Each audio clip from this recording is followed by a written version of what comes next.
લાલ કિતાબ, જેના સામાન્ય અને વૈજ્ઞાનિક ઉપાયો તમારા માટે પથદર્શક અવશ્ય બનશે. લાલ કિતાબ બનશે આપની સમસ્યાનો અંત, જેમાં આપના માર્ગદર્શક રહેશે શ્રી હરિવદનભાઈ ચોકસી.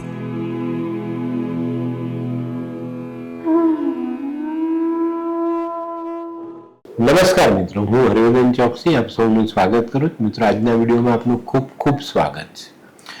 મિત્રો, આજે એક બહુ મહત્વની વાત કરવી છે. આપણે પહેલાના જમાનામાં કુદરતી પાણી પીતા હતા, નદી, તળાવ, કૂવો, અને ત્યારે આપણે માંદા નહોતા પડતા. ખબર છે? મને યાદ છે, હું સુરતનો રહેવાસી. મને યાદ છે, હું જયારે 12-13 વર્ષનો હતો ત્યારે હું નદી કિનારે ફરવા આવતો ને તરસ લાગતી ને, તે જમાનામાં તો પાણીની બોટલ હતી જ નહીં, તો નદીમાંથી ખોબો ભરીને પાણી પીધું છે મેં, તાપી નદીનું. ને આજે મારી ઓફિસ તાપીના કિનારે છે. 24 કલાક નદી મારી નજરની સામેથી વહે છે, પણ પાણી ગંદા થઈ ગયા. હજુ પણ આપણે જો કુદરતી પાણીનો ઉપયોગ જીવનમાં જોડીએ ને, તો આજે પણ આપણે આપણી સ્વસ્થતા જાળવી શકીએ છીએ. આજે મારે વાત કરવી છે પ્લાસ્ટિકની બોટલમાં જે પાણી ભરીને આપણે પીએ છે ને એની.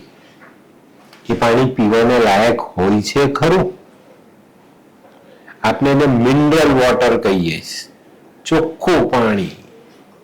અને પાણીની જાહેરાતો બી કેવી સરસ આવે કે ભાઈ આ પાણીમાં આ ગુણ છે ને ઓક્સિજન છે ને ફલાણું છે ઢીકણું છે, એમાં વિટામિન ઈ છે ને વિટામિન ડી છે.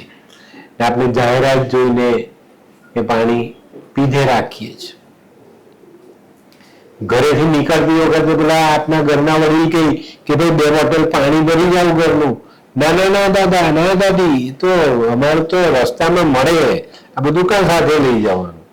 આ જે તમને નુકસાન કરે છે એની પર આજે વાત કરવી છે. આજે બહુ મોટો પ્રશ્ન છે. પ્લાસ્ટિકની બોટલમાં પાણી, પ્લાસ્ટિકની બોટલમાં દૂધ, પ્લાસ્ટિકના પેકેટમાં દૂધ, વોટર પ્યોરિફાય. ભાઈ, મેં તો ફિલ્ટર લગાવેલું છે, હું તો શુદ્ધ પાણી પીઉં છું. અને એ જ પછી ડાક્ટરને ત્યાં જાય છે. આજે આપણા શહેરના લોકોની ડાક્ટરને ત્યાં લાઈન લાગે. ગામડેથી બહુ ઓછા લોકો આવે.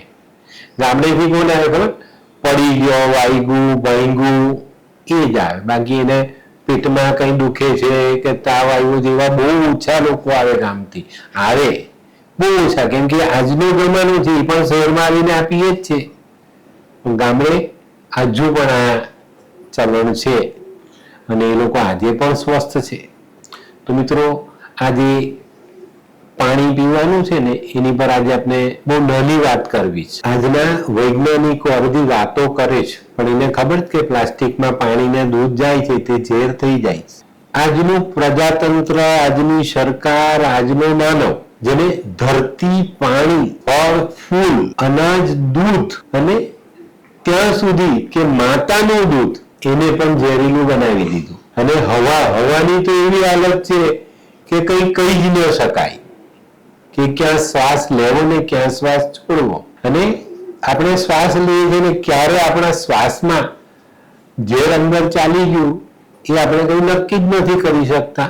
આ બીજી વાત કરવી એના કરતા ભાઈ આ આખા માનવ સમાજની સમસ્યા છે એને માની લેવી. અને આપણને તો ખબર જ નથી કે આપણે એમાંથી ક્યારે મુક્ત થઈશું. તો મિત્રો, પાણી ભૂગર્ભમાંથી આવ્યું તો શુદ્ધ, એને 24 કલાક રાખો એટલે પાણી વાસી થઈ જાય. આ પાણીને રેતી, કાંકરાઓ, કોલસો, આમાંથી બનેલા કુદરતી ફિલ્ટરમાંથી આપણે શુદ્ધ કરીએ તો ચોક્કસપણે આ ચંદ્ર શુદ્ધ થઈને બહાર આવે. પણ આ જ પાણી પેલા કીટાણુનાશક પ્લાસ્ટિકની બોટલમાં ભરવામાં આવે છે, તો એની સાથે, પાણીની સાથે શનિની વરાઓ ભળી જાય છે.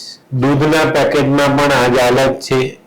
દૂધ ચંદ્ર છે પણ પ્લાસ્ટિક શનિ ભેળવે છે એમાં. આનાથી બીમારી આવે, આયુષ્ય ઘટે, વિચારિક ક્ષમતામાં ઉણપ આવે, કમી આવે. અને આ જ હાલત આપણા ઘરમાં લાગેલા વોટર પ્યોરિફાયરની છે. આપણા દૂધમાં પણ આ જ હાલત છે ભાઈ. પણ આજનો સભ્ય મનુષ્ય આનાથી દૂર રહી નથી શકતો. તો ખરેખર આપણે જાતે જ નક્કી કરવાનું કે ભાઈ પ્લાસ્ટિકમાં રહેલું દૂધ, પ્લાસ્ટિકમાં રહેલું પાણી આપણાથી પીવાય કે નહીં, અને આ વોટર પ્યુરિફાયરમાંથી જે પાણી ફિલ્ટર થઈને આવે છે તે પીવાય કે નહીં. હવે આજે તો નવા નવા મશીનો આવી ગયા છે. લોકો 2-3 લાખ રૂપિયાના મશીન ઘરમાં લગાવી દીધેલા છે. એટલે મશીન વેચવા આવે ત્યારે એટલું બધું સરસ સમજાવે કે આ પાણી પીએ એટલે આપણે તો આટલું બધો ફાયદો થઈ જાય. ફાયદો તો કંપનીને થઈ જ જાય ને. 2.5 લાખનું મશીન તમે લગાડી દો, જે સામાન્ય પાણી પીવાનું એની જગ્યા પર આ પાણી પીએ એટલે કંપનીને તો 2.5 લાખનો વકરો થઈ ગયો. તો મિત્રો આ બધું તો ઠીક છે. આજે દુનિયાની એનાથી આ બધી વસ્તુઓને બાદ નથી કરી શકવાના. આપણે એની સમજ મેળવી પણ એને બાદ નથી કરી શકવાના. તો ઉપાય શું કરવો જોઈએ? શરીર પર તાંબુ અને ચાંદી પહેરવા જોઈએ. પાણી, દૂધ આવી વસ્તુઓ જો આપણે હોય ને, પાણી આપણે ખાસ કરીને પાણી પ્યોરિફાયરમાંથી પાસ કરો, છાનો વોટર ફિલ્ટર આ તે જ્યાંથી કરવું ત્યાં, પણ ઘરમાં એક તાંબાની ગોરી રાખો. એ તાંબાની ગોરીમાં એ પાણી ભરી લો, 2 કલાક એ ગોરીમાં પાણી રવા દો અને પછી એ પાણીનો ઉપયોગ કરો. ચોક્કસ તમે નુકસાનમાંથી બચશો. તો મિત્રો આટલું પાણીની બાબતમાં આટલું જો આપણે ધ્યાન રાખીએ તો ચોક્કસ ફાયદો થાય. દૂધ હંમેશા ગરમ કરીને ઠંડુ કરીને પીઓ તો તમને નુકસાન નહીં થાય. સીધું પ્લાસ્ટિકના પેકેટમાંથી, પ્લાસ્ટિકની બોટલમાંથી નીકળેલું દૂધ આપણે નુકસાન કરતા છે. તો ગરમ કરો, ઠંડુ કરો, પછી તમે પીઓ, વાંધો નથી. અને દૂધ હંમેશા ઉફાયેલું પીવું જરૂરી છે, એ પણ ધ્યાન રાખજો, તો જ તમને સારો ફાયદો આવે. જેને ત્યાં ગાય ભેંસ હોય ને એ લોકોને ખબર હોય, ગાય દોય કે ભેંસ દોય ને, જે દૂધમાં તમે આંગળી બોલો ને તો એ ઉફાયેલું હશે, એ ઠંડુ નહીં હોય. મેં પીધું છે બચપનમાં દૂધ.